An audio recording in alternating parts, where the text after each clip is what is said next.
After the last video, the same comment kept appearing. Hundreds of you asked, "What if I don't have wood to burn?" So I went looking. There is a steel drum in a garage in rural Wisconsin, full of ordinary sand, no wires humming, no gas line, no monthly bill. I pressed my hand against the side of that drum at 11 o'clock at night in the middle of January. It was still above 200 degrees. The fire that charged it had been out since noon, 9 hours earlier, and the house behind it stayed 72 degrees all night long.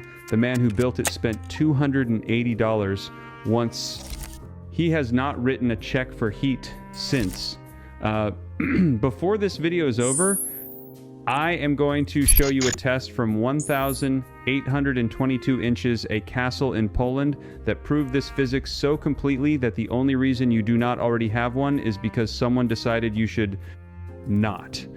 The first time I saw this work was not in Finland, it was not in a lab, it was in a guy's YouTube comment. He wrote that he filled a 55-gallon drum with sand, stuck a heating element in it, wired it to a single solar panel, and his garage stayed warm for over 24 hours on one charge. I thought he was exaggerating. I thought it was one of those internet stories that sounds good until you try it. So I started digging, and what I found made me angry.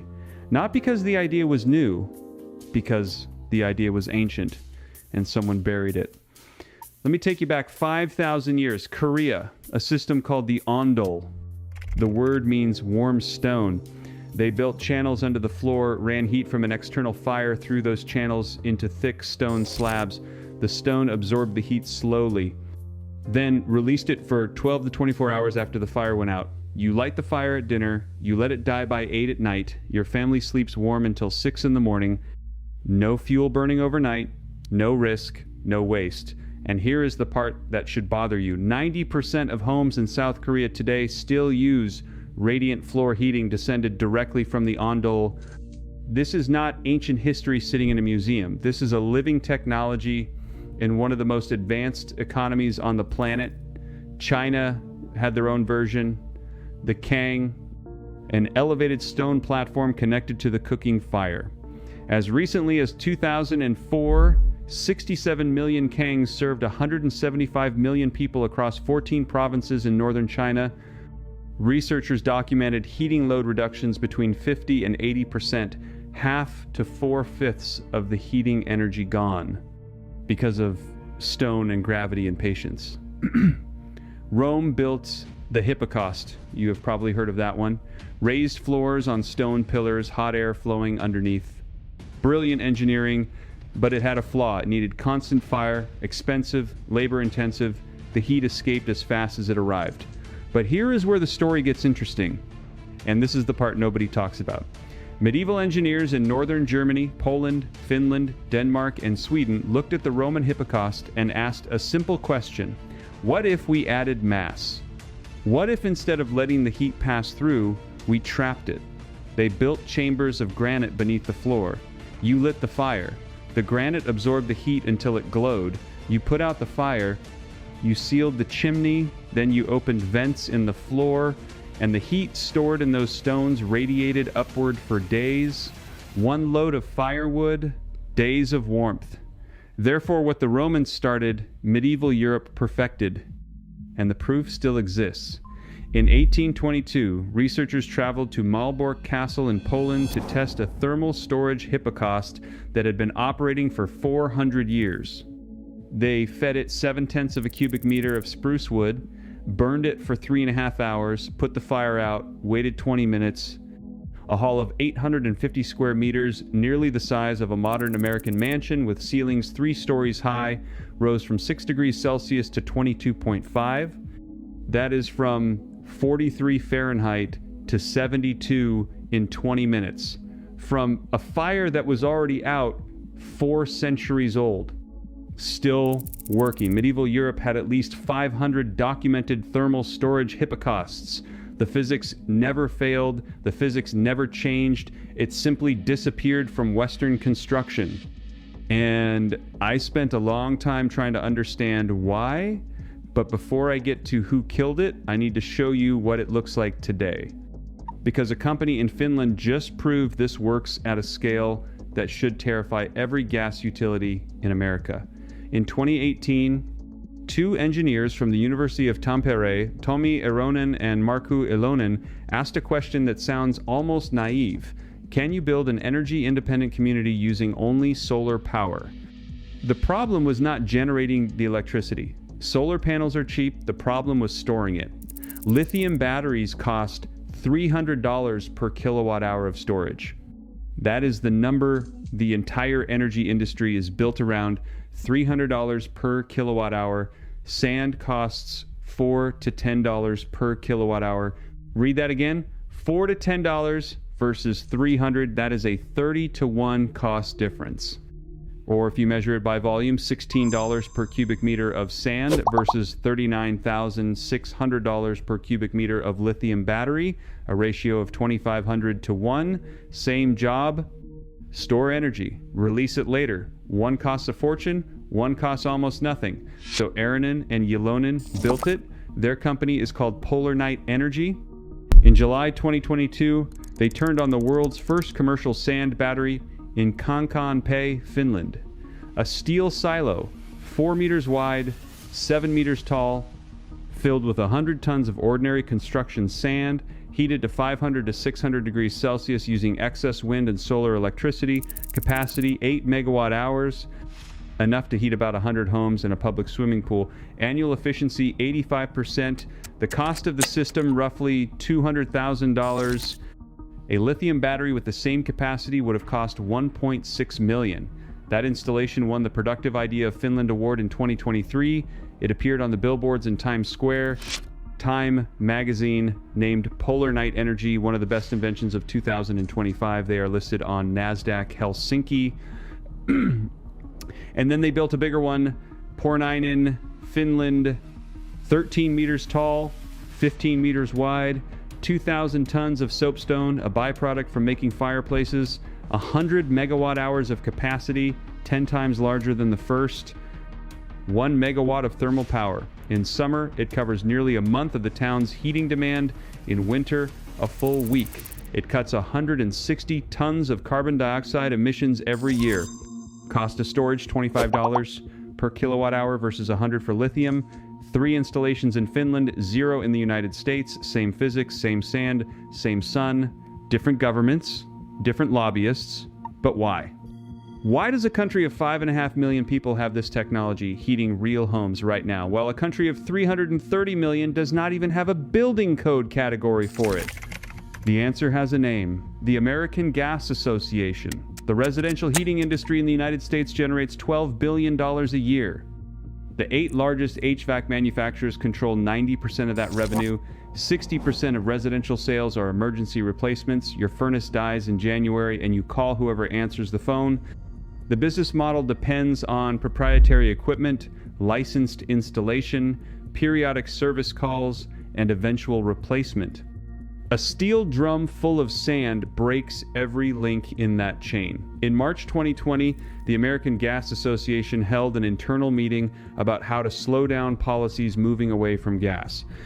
In their own documents, their own words, they describe the shift to electric heating as, quote, an existential threat to natural gas direct use in buildings. They did not call it competition.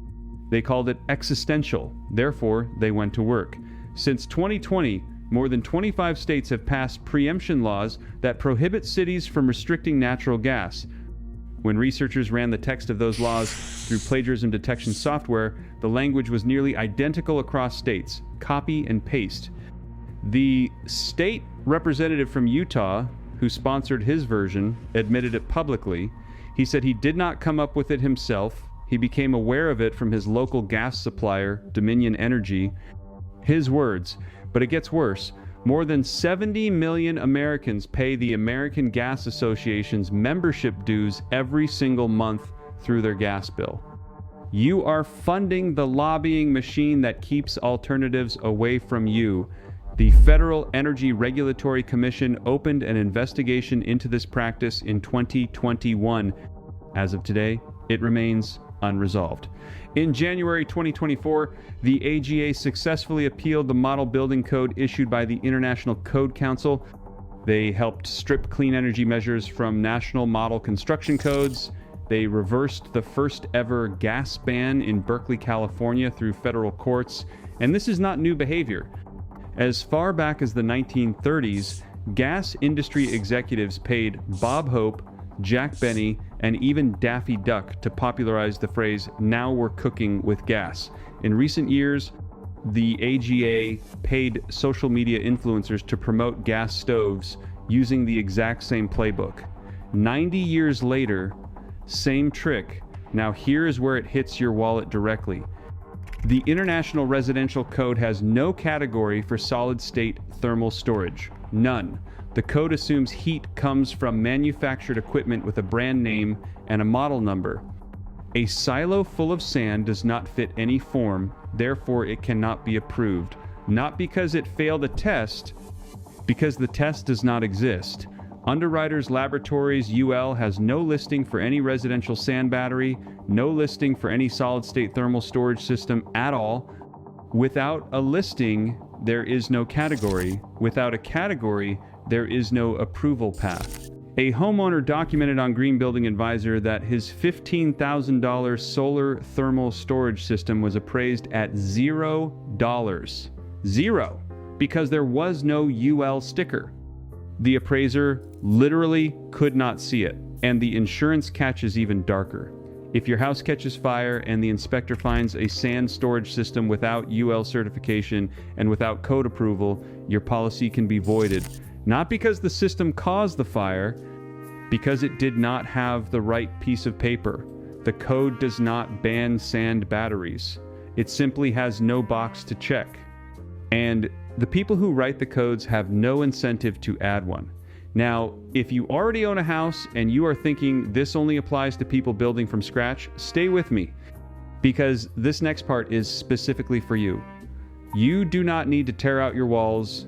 You do not need a permit. You do not need a contractor. What homesteaders across this country are doing right now, in garages, in workshops, under porches, in outbuildings, is building small-scale sand batteries with materials you can buy at a hardware store and on Amazon. A user on the Drive on Wood forum posted verified temperature data. His sand battery hit over 600 degrees Fahrenheit. The next morning, the lowest temperature was 234 degrees. Still climbing back up over 200 degrees for more than 24 hours. His materials, a heavy pot and fiberglass insulation, cost under $50. On the Permies forum, a builder named Zootlaws connected a stovetop heating element directly to a 250-watt solar panel, no inverter, no battery, no controller, direct current into a resistive element buried in sand. In early spring, it reached 500 degrees Celsius in a couple of hours. In summer, over 750. From a single panel that cost less than a decent pair of boots, a builder in New Zealand on the DIY Solar Forum installed a complete system under his wooden house, a 44-gallon drum, $10, sand almost free, heating element $20, thermostat $15, mineral wool insulation rated to 1,000 degrees Celsius, $30 to $50, fan and duct to push warm air into the house, another $50, total cost of the installed working system under $300. The physics scales down perfectly. 1 cubic meter of sand heated from room temperature to 200 degrees Celsius stores approximately 67 kilowatt hours of thermal energy. That is roughly 3 days of heating for a small, well-insulated house. A 55-gallon drum charged by cheap solar panels can hold temperatures above 200 degrees Fahrenheit for over 24 hours. So here is what a retrofit looks like for someone who already owns a home. You put a steel drum in your garage or workshop or any outbuilding with ventilation. You fill it with clean, dry sand. You wrap it in mineral wool insulation. You run a heating element into the center, connected to 1 or 2 solar panels, or you plug it into the wall and run it on off-peak electricity at night when rates drop to 4 or 5 cents per kilowatt hour. You attach a small fan and a duct. The fan pulls air across the hot sand and pushes it where you need it. The system has no moving parts except the fan. Nothing to break, nothing to service. Nothing to replace. The sand does not wear out. The National Renewable Energy Laboratory NREL in Golden, Colorado, tested this. A researcher named Jiwon Ma heated silica sand to 1200 degrees Celsius and held it there for 500 hours. 500 hours at temperatures that would melt aluminum. They measured every property they could think of. Thermal conductivity, specific heat, structural integrity.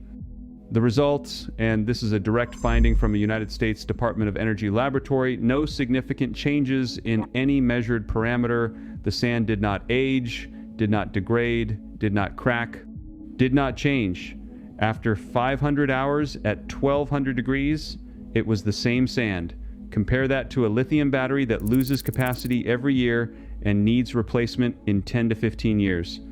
Compare it to a gas furnace with a 15-year lifespan and a $2,000 replacement cost plus installation. Compare it to a heat pump with a compressor that will eventually fail. Sand does not fail. It just sits there, holding heat, waiting for you to use it. Now, I promised you something at the beginning of this video. The piece of this story that ties it all together. The thing that should have been obvious but was hidden in plain sight. Remember the Malbork Castle test from 1822? Remember those medieval engineers who improved the Roman Hippocaust by adding mass?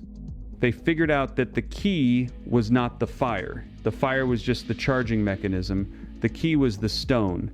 The mass, the ability to absorb enormous amounts of heat and release it slowly over time. That same physics, the exact same principle, is what Polar Night Energy built in Finland 200 years later.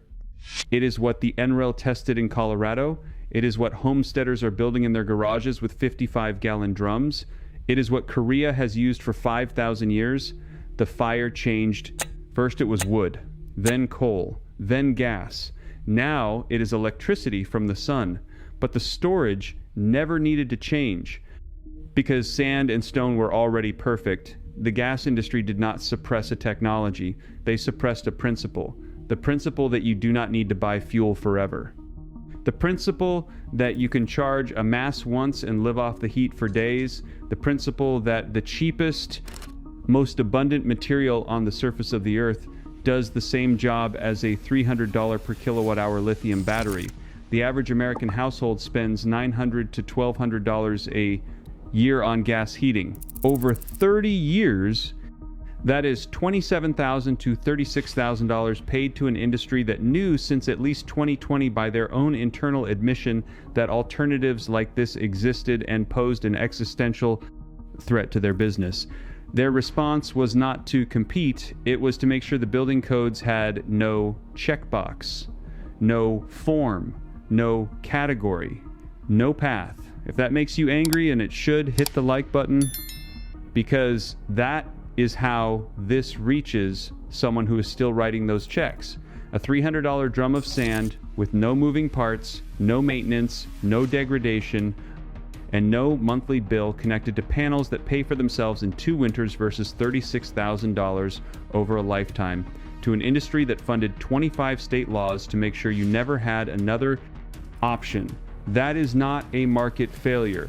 That is a decision someone made about your money. Now, before I show you exactly how to build this and how to do it without asking anyone's permission, I want to point you somewhere, because sand batteries are one of 7 systems I have documented that operate on the same principle. Store it once, use it forever, no bill, no service contract, no replacement. They are all in one place. It is called the Amish Home System.